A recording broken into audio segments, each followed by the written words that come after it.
GCSE chemists, let's do some chromatography practice, some like problem solving, right? Let's say that you've carried out your required practical, you've set up your chromatography setup exactly as it should be, but once the solvent has reached near the top of the chromatography paper, you notice that the sample didn't move at all, right? The sample was still on the pencil line, the baseline, exactly where it started. So the questions are, number one, why did the sample not move? And number two, how can we fix that, right? How can we actually analyze this sample if we're seeing that it's not moving? Well, the answer to the first question, why did the sample not move, comes down to the solubility of the sample in that particular solvent.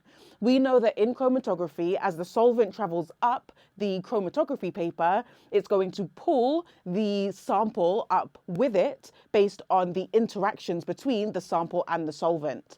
But if the sample is completely insoluble in that solvent, then as the solvent moves up the paper, the sample wants nothing to do with it.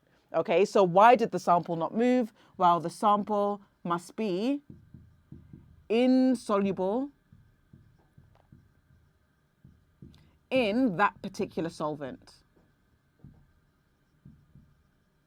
Now, I'm being very deliberate, very intentional about saying in that solvent, because just because a sample is insoluble in one solvent, for example, water, doesn't mean that it can't be soluble in a different solvent. So if we still wanted to analyze this sample, but we've realized it actually doesn't move in the solvent that we started with, then our solution to the issue, so we can still analyze the sample, is to use a different